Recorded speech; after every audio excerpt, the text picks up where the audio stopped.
Ya Tuhan, puji hormat, syukur, kemuliaan kami panjatkan hanya bagi-Mu saja ya Tuhan. Karena Engkaulah Allah yang layak disembah, Allah yang layak ditinggikan, Allah di atas segala Allah, Tuhan di atas segala Tuhan, Raja di atas segala Raja. Engkau kami puji, kami sembah atas segala perbuatan-Mu yang ajaib, yang dahsyat dalam hidup kami. Ajaib Engkau menciptakan kami, ajaib keberadaan kami di dunia ini sampai hari ini, ajaib karya penebusan-Mu, penyelamatan-Mu bagi kami ya Tuhan. Kami tinggikan Engkau, kami muliakan Engkau ya Tuhan. Kami naikkan syukur kami atas segala karya-Mu yang ajaib dalam hidup kami. Bahkan pada sore hari ini juga ya Tuhan, kami bersyukur kepadamu untuk kesempatan yang indah, yang berharga yang Engkau masih berikan bagi kami. Kami boleh memuji, memuliakan nama-Mu ya Bapa, bersama dengan saudara seiman kami.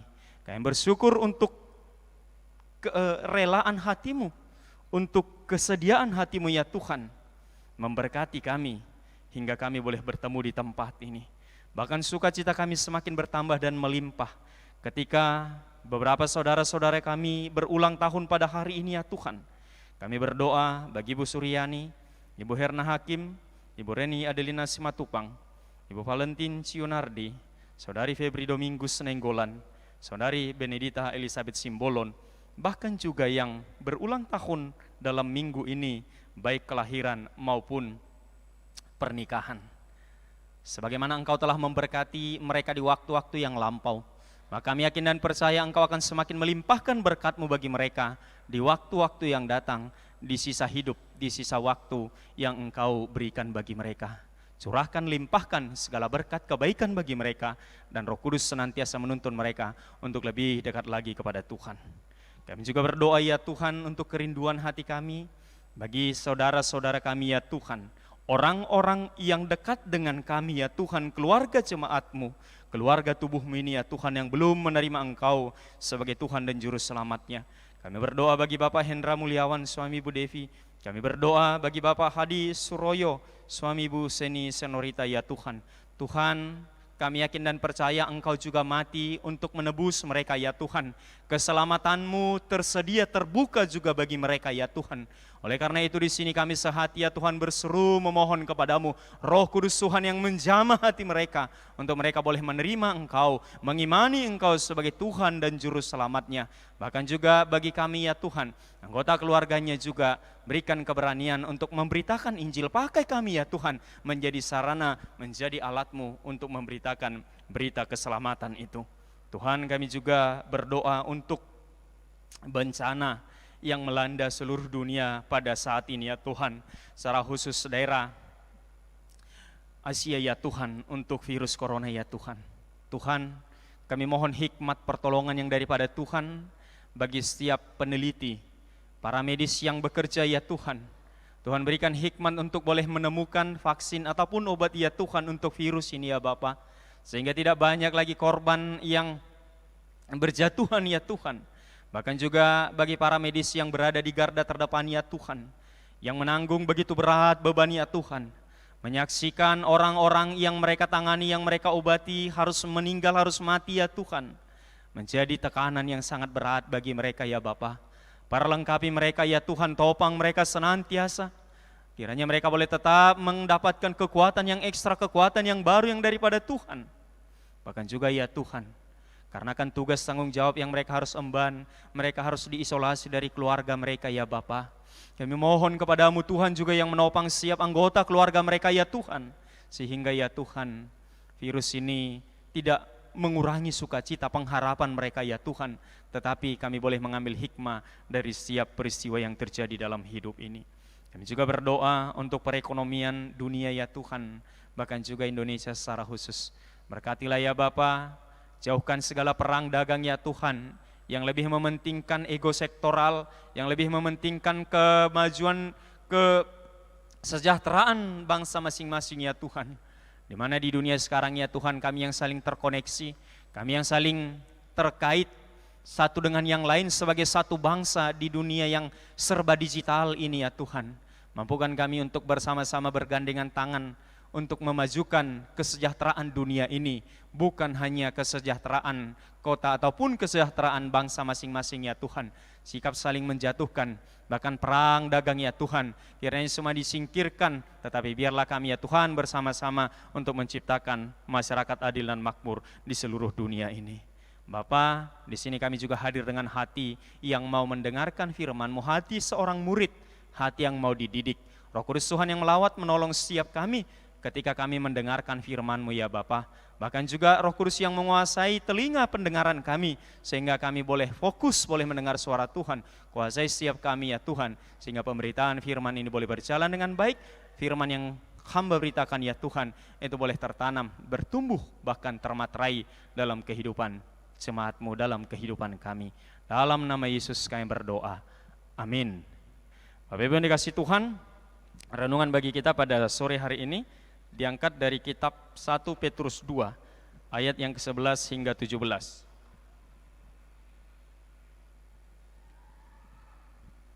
1 Petrus 2 ayat yang ke-11 hingga 17.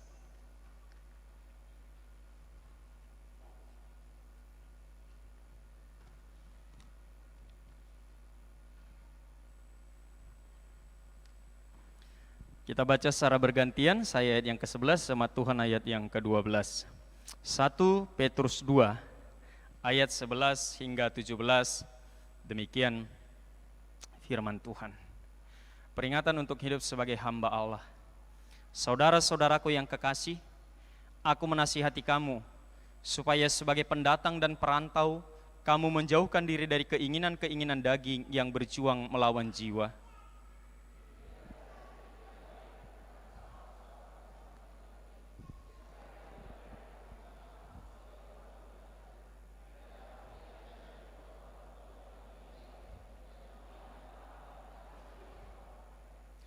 Tunduklah karena Allah kepada semua lembaga manusia, baik kepada raja sebagai pemegang kekuasaan yang tertinggi.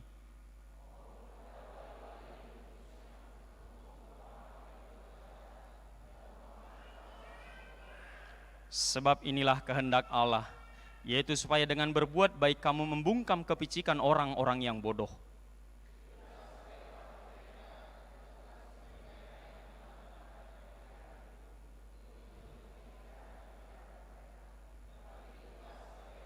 Bersama-sama, hormatilah semua orang, kasihilah saudara-saudaramu, takutlah akan Allah, hormatilah raja.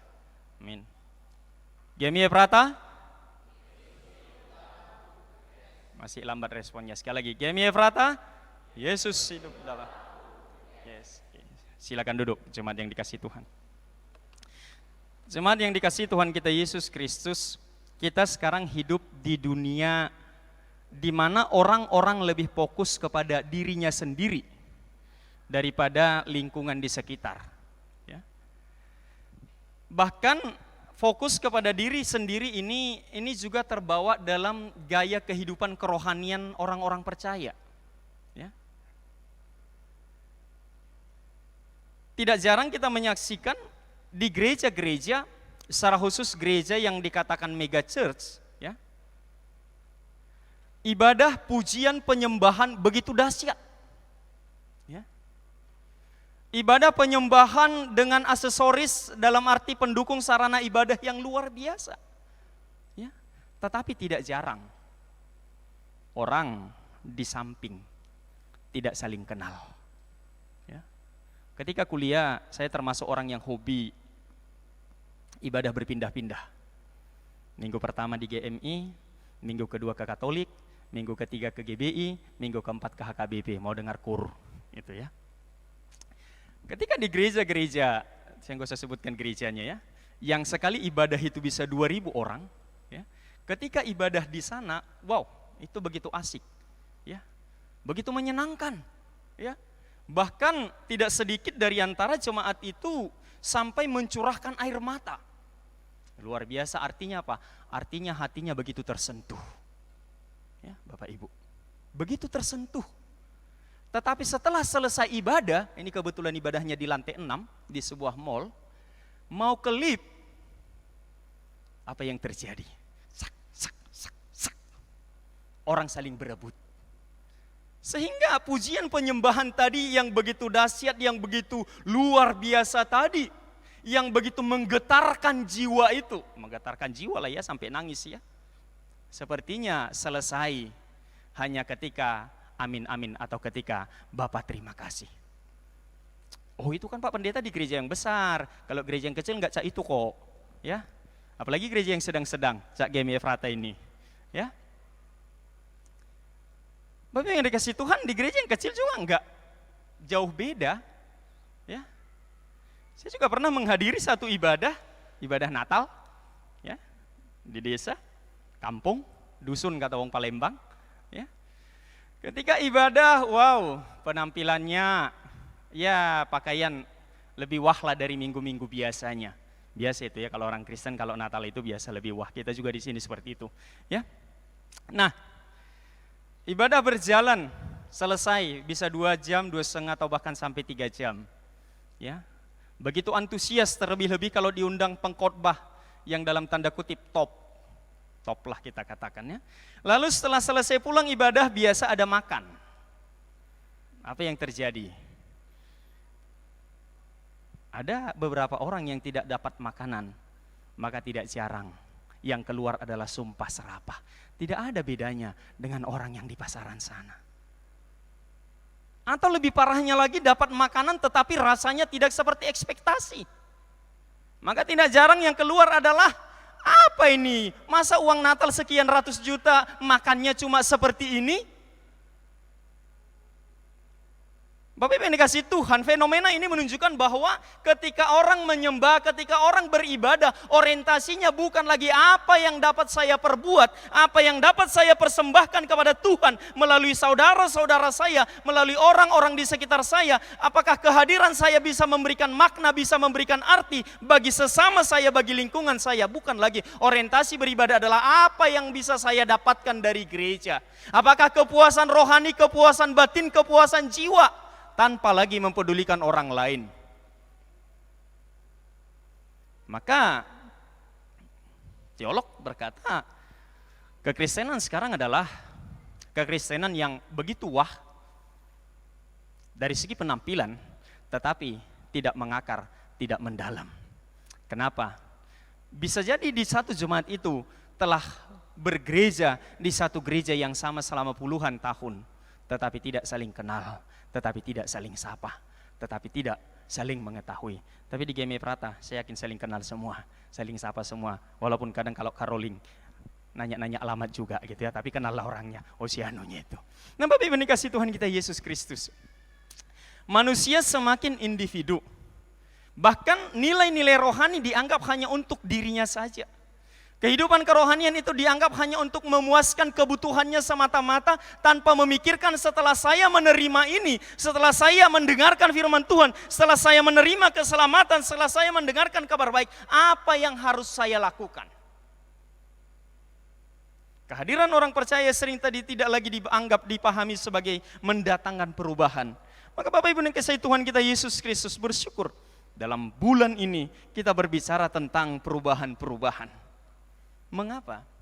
Karena orang yang diubahkan, orang yang menyebut dirinya percaya kepada Yesus, orang yang mengaku-ngaku telah lahir baru, orang yang mengaku-ngaku bahwa Kristus hidup di dalam dirinya, orang yang mengatakan, mengikrarkan pengakuan iman rasuli, maka seharusnya orang tersebut harus mendatangkan dampak, harus mendatangkan perubahan dalam hidup.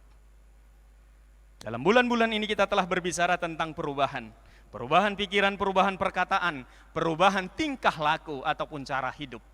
Dan pada saat ini bagaimana perubahan itu dapat mengubahkan orang-orang yang ada di sekitar kita. Bapak Ibu dikasih Tuhan kita Yesus Kristus, kalau kita perhatikan 1 Petrus 2 ini, maka kita bisa melihat bahwa orang yang dapat atau mendatangkan perubahan adalah perubahan yang mengubahkan atau perubahan yang mengubah hanya akan terjadi jika yang pertama kehidupan pribadi kita telah diubahkan. Maka di ayat yang ke-11 dikatakan, saudara-saudaraku yang kekasih, aku menasihati kamu supaya sebagai pendatang dan perantau, kamu menjauhkan diri dari keinginan-keinginan daging yang berjuang melawan jiwa. Sebagai pendatang dan perantau, artinya apa? Artinya imani, yakini, miliki pemahaman bahwa tujuan kita, bahwa Allah menciptakan kita di dunia ini bukan untuk berhenti sampai di dunia ini saja. Maka dikatakan pendatang dan perantau. Namanya perantau, dunia ini bukan kampung halaman kita. Dunia ini bukan tujuan akhir kita. Oleh karena itu, karena ini bukan tujuan akhir kita, maka jangan kita sampai terikat di dalamnya. Jangan kita sampai terjerat di dalamnya sehingga kita tidak bisa keluar. Pemahaman yang demikian, orang yang memiliki pemahaman, orang yang memiliki iman yang demikianlah, yang menyadari bahwa dunia ini bukanlah tujuan akhir, maka dia akan mau berbagi. Mengapa? Ketika dia diberkati Tuhan, dia akan memiliki kerinduan untuk berbagi bagi orang lain. Ketika dia merasakan sesuatu, maka dia akan rindu untuk berbagi. Tapi kalau tidak ada perubahan dalam kehidupan pribadi, maka jangan kita mengharapkan untuk mengubahkan orang lain. Orang yang mengetahui bahwa tujuan hidupnya bukanlah di dunia ini, bahwa akhir perjalanan hidupnya bukanlah di dunia ini, orang yang demikianlah yang tidak akan tamak. Kalau kita masih menganggap bahwa dunia ini adalah segala-galanya, maka kita juga akan melakukan segala-galanya untuk bisa mendapatkan segala sesuatu yang bisa ditawarkan oleh dunia ini. Lalu yang kedua, perubahan yang kedua Bapak Ibu yang dikasih Tuhan adalah perubahan kehidupan sosial. Jadi tadi setelah kehidupan pribadi berubah, maka dia berubah ke kehidupan sosial. Kehidupan sosial yang diubah yang pertama adalah cara atau gaya hidup. Sudah dikhotbahkan minggu yang lalu. Ya, kalau saya ambil 3 kata saja, baik, tulus, dan jujur. Ya, ketika kita menyebut bahwa diri kita telah berubah, di sini dikatakan milikilah cara hidup yang baik di tengah-tengah bangsa bukan Yahudi. Ya.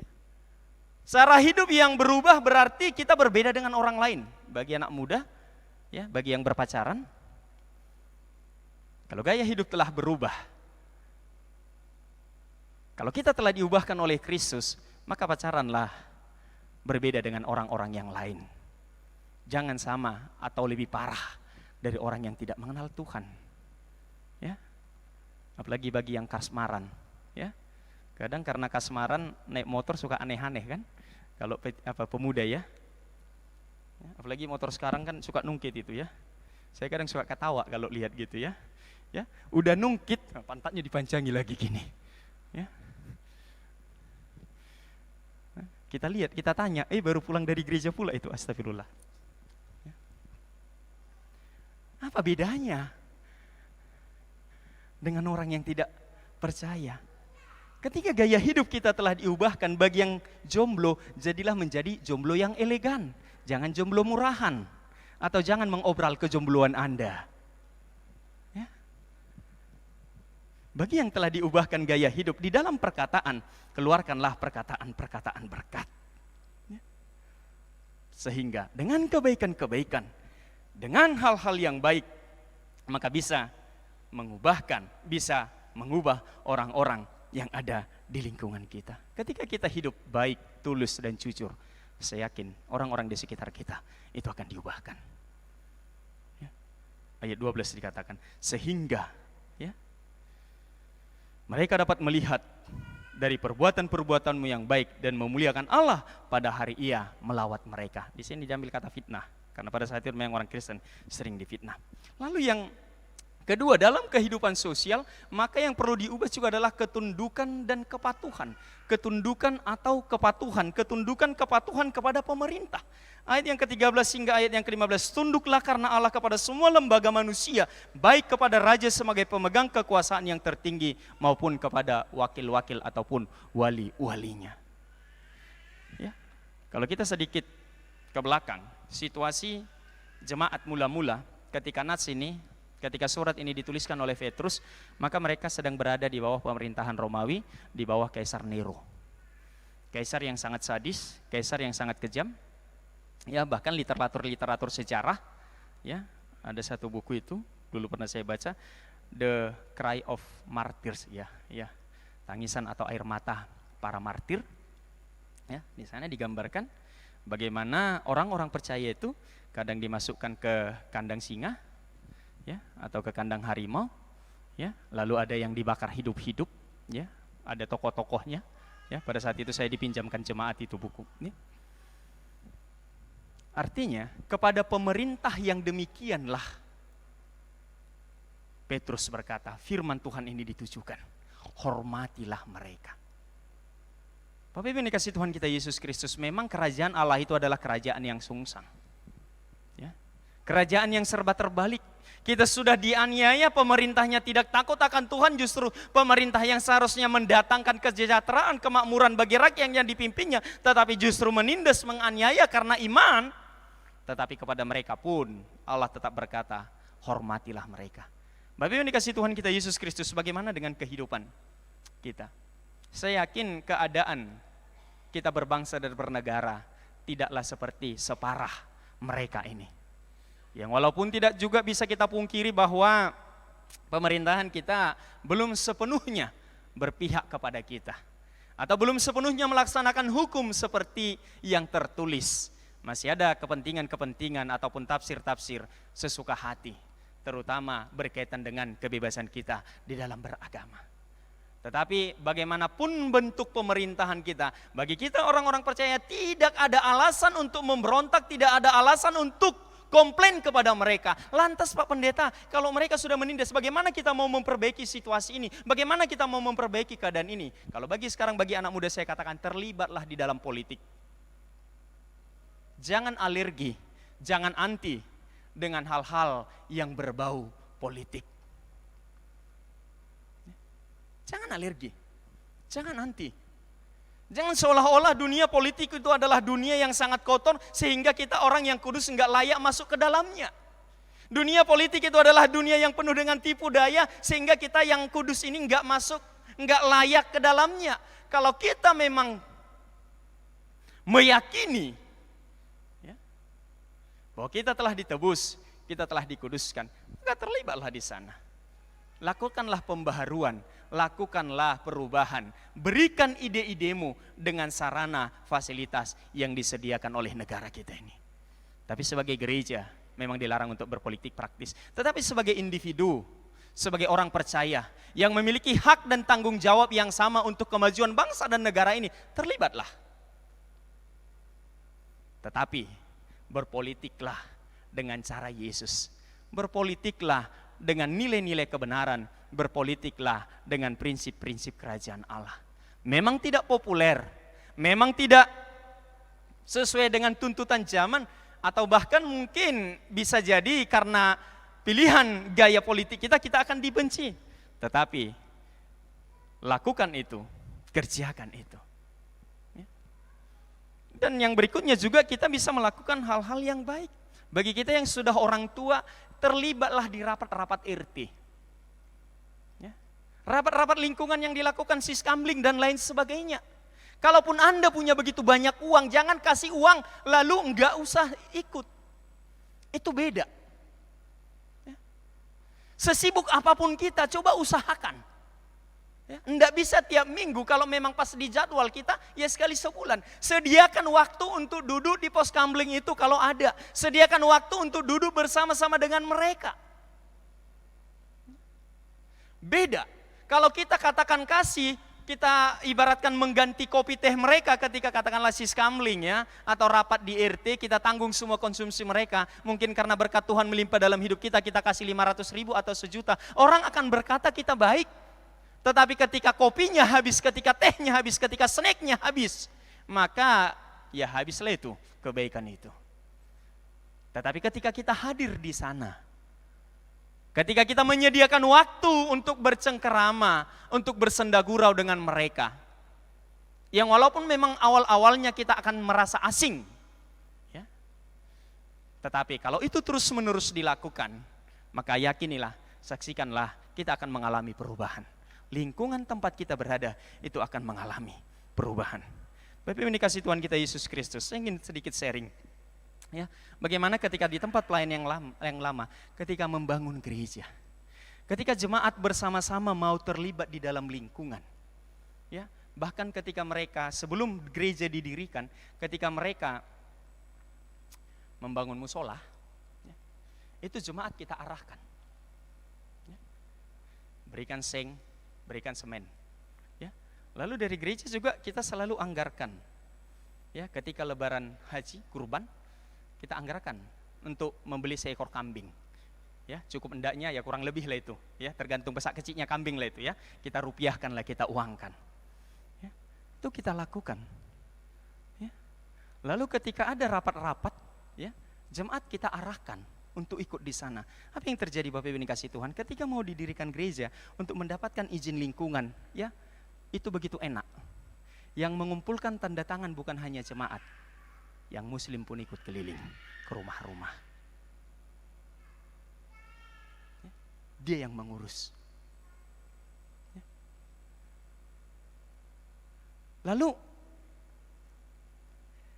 setelah itu menghadap ke camat. Begitu juga. Ya, jadi pada saat itu saya nggak capek. Ya, udah diurus dia, udah dari kepala desa sudah, camat. Ya, saya hanya dengan camat nggak sampai setengah jam. Ngobrol-ngobrol, ya udah Pak, stempelnya dikasih. Lalu datang FKUB dari kabupaten. Ini yang serunya.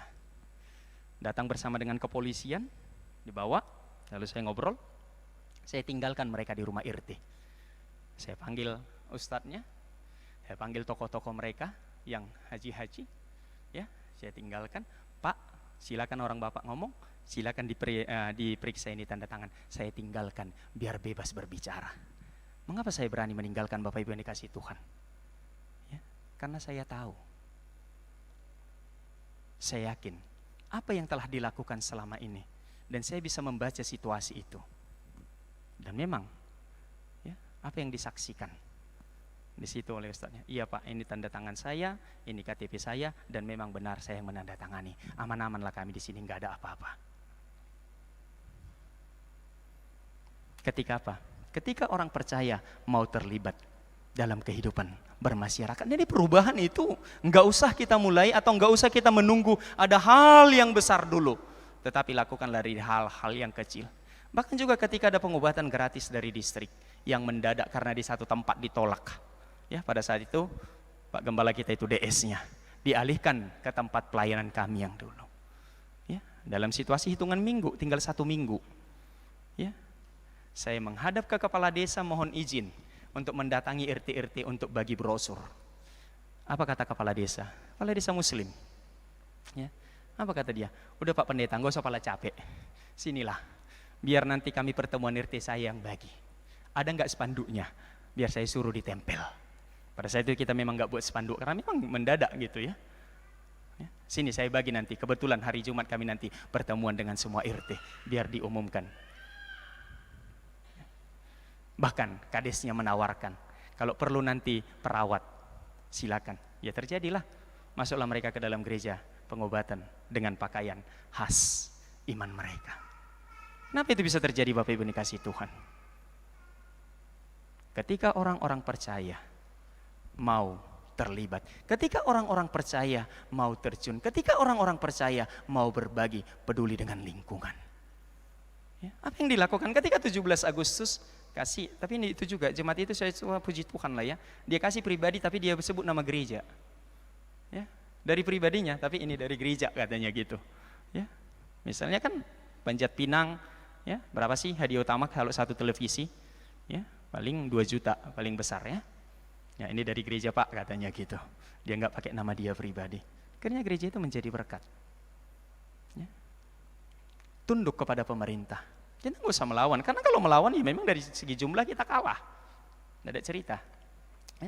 Lalu yang berikutnya, yang ketiga Bapak Ibu dikasih Tuhan kita Yesus Kristus, kebebasan kita. Ya. Artinya gunakanlah kebebasan itu secara bertanggung jawab. Ini menyangkut relasi, menyangkut hubungan kita dengan Tuhan. Ya. William Barclay berkata, ada doktrin Kristen yang bisa diselewengkan atau disimpangkan, dialihkan menjadi satu alasan untuk kejahatan. Ya. Doktrin tentang kasih karunia bisa disimpangkan menjadi satu alasan untuk berdosa bagi kepuasan hati seseorang. Doktrin tentang kasih Allah bisa disentimentalkan menjadi satu alasan untuk melanggar hukum Allah. Artinya gini, Tuhan itu kan maha pemurah, udah nggak apa-apa lah kita buat dosa. Kira-kira gitu. Ya. Tuhan itu kan maha kasih, udah nggak apa-apa lah sombong sedikit. Ya. Tuhan itu kan maha kasih, udah nggak apa-apa lah nggak usah berikan persepuluhan, udah nggak usah apa-apa lah nggak peduli kepada lingkungan, udah nggak apa-apa lah nggak usah berlaku jujur adil dan lain sebagainya. Toh kan Tuhan maha kasih pengampun. Ya. Kalau pola hidup yang demikian yang kita miliki, maka perubahan lingkungan sekitar kita itu tidak akan terjadi. Bapak Ibu yang dikasihi Tuhan. Perubahan akan terjadi ketika kita memiliki pemahaman, pengajaran, doktrin yang benar. Ketika kita tidak membuat kasih yang begitu luar biasa itu, yang diberikan secara cuma-cuma itu, tidak menjadi kasih yang murahan. Doktrin tentang kehidupan yang akan datang bisa disampingkan menjadi satu alasan untuk mengabaikan kehidupan dalam dunia ini. Nah, yang pertama tadi bisa juga jadi disampingkan, oh tujuan kita bukan di dunia ini, oleh karena itu nggak kenal tetangga pun nggak apa-apa. Bisa dipahami demikian. Ya, toh kan tujuan kita nggak di dunia ini. Nggak apa-apa lah, nggak usah kenal tetangga pun nggak apa-apa. Nggak usah peduli, toh nanti sama-sama mati. Saya mati masuk surga, dia masuk neraka kan. Nah, nggak apa-apa nanti, toh nanti di sana nggak ketemu kok. Bisa. Ya. Mungkin nggak diucapkan. Mungkin enggak kita katakan, tetapi ketika kita mengaku kita orang percaya, kita telah diselamatkan, bahwa kasih karunia Allah yang luar biasa, yang begitu cuma-cuma diberikan bagi kita, tetapi kita tidak membagikan, kita tidak mendatangkan perubahan, kita tidak ngefek bagi orang lain, maka sesungguhnya inilah yang kita lakukan. Kita membuat kasih yang diberikan secara cuma-cuma itu, anugerah yang diberikan secara cuma-cuma itu, menjadi kasih yang murahan. Jangan harap terjadi perubahan dalam lingkungan kita. Dan tidak ada doktrin yang begitu mudah untuk disimpangkan, melainkan atau seperti doktrin kebebasan ataupun kemerdekaan Kristen. Bisa. Ya. Maka tidak jarang Bapak Ibu yang kasih Tuhan, orang terkenal rohani atau menggunakan alasan-alasan yang rohani untuk melakukan kejahatan, untuk tidak berbuat apa-apa, untuk berpangku tangan. Bapak Ibu yang dikasihi Tuhan kita Yesus Kristus, mari diubah untuk mengubah. Perubahan dari dalam diri, miliki prinsip keyakinan tujuan kita bukan di dunia ini, tetapi apa yang kita lakukan, apa yang kita imani, bagaimana ekspresi iman kita di dunia ini, itu menentukan tujuan akhir kita kelak. Bagaimana kita meresponi keselamatan itu, dan itu di dunia ini kita lakukan selama masih hidup. Sehingga ketika kita menderita, kita tidak menjadi berputus asa. Mengapa? Ada pengharapan yang kekal. Lalu ketika kita juga hidup dalam kelimpahan, hidup dalam kemewahan, berkat Tuhan yang melimpah secara materi, kesehatan, jasmani dan lain sebagainya, kita juga tidak menjadi tinggi hati. Mengapa? Toh ini hanya sementara. Ada tujuan akhir yang mau kita capai. Ya? Jadi kita bisa care, kita bisa peduli dengan orang-orang di sekitar kita. Dan perikop ini diakhiri dengan pesan yang sangat sederhana, yang sangat simpel. Hormatilah semua orang, kasihilah saudara-saudaramu, takutlah akan Allah, hormatilah Raja. Ini kesimpulannya. Hormatilah semua orang, respect. Gitu ya, lebih tepatnya. Bagaimana kita menghormati orang? Ini kalau diundang datanglah. Ya, itu menghormati, itu respect. Kalaupun nggak datang, beri kabar. Ya, itu respect. Bagaimana hormat kepada pemerintah? Lakukan segala kewajiban. Ya, bayar pajak yang jujur bagi kita pengusaha atau yang punya usaha. Jangan manipulasi data keuangan buku kas hanya untuk supaya pajak lebih kecil. Bayarkan hak-hak karyawan Anda sebagaimana semestinya, sebagaimana seharusnya. Jangan kita lebih pelit, lebih sadis, lebih kejam daripada orang yang tidak mengenal Tuhan. Itu bagi kita menghormati orang, memberikan apa yang menjadi haknya. Lalu kasihilah saudara-saudaramu, takutlah akan Allah. Takut akan Allah sudah pernah kita bahas, dan hormatilah Raja. Bapak Ibu yang dikasihi Tuhan kita Yesus Kristus, diubah untuk mengubah adalah tugas kita bersama. Dan seharusnya, idealnya, orang yang sudah berubah, maka dia pasti akan mengubahkan lingkungannya. Orang yang sudah berubah ketika dia berada di satu tempat, maka tempat itu akan mengalami perubahan. Maka di camp-camp sering dikatakan, perubahan hanya terjadi atau benar-benar perubahan ketika sudah benar-benar terjadi perubahan. Gitu ya. Ulang-ulang. Artinya apa? Ketika itu tidak hanya untuk diri saya, tetapi ketika itu mempengaruhi, ketika itu berdampak bagi orang-orang di sekitar saya. Bapak yang dikasihi Tuhan kita Yesus Kristus, adakah orang yang diubah untuk mengubah? Ada. Yang pertama, contoh yang paling nyata adalah Paulus. Ketika dia dari tadinya yang menganiaya, dia mengalami perjumpaan dengan Tuhan, dia diubah dan pada akhirnya dia mengubah. Ya, bahkan separuh, hampir separuh atau bahkan lebih separuh, karena kitab Ibrani, ya, penafsir belakangan ini mengatakan Paulus yang menulisnya. Ya, perjanjian baru dia tulis. Ya. Dari Saulus itu perubahan. Ya. Murid-murid yang lain juga mengalami perubahan. Petrus yang tadinya penakut, ragu-ragu, ketika dia yakin, dia begitu militan. Ya, berdampak bagi orang-orang yang di sekitarnya. Lalu yang kedua, Bapak gereja kita, John Wesley. Ya, sebelum dan sesudah peristiwa Aldersgate.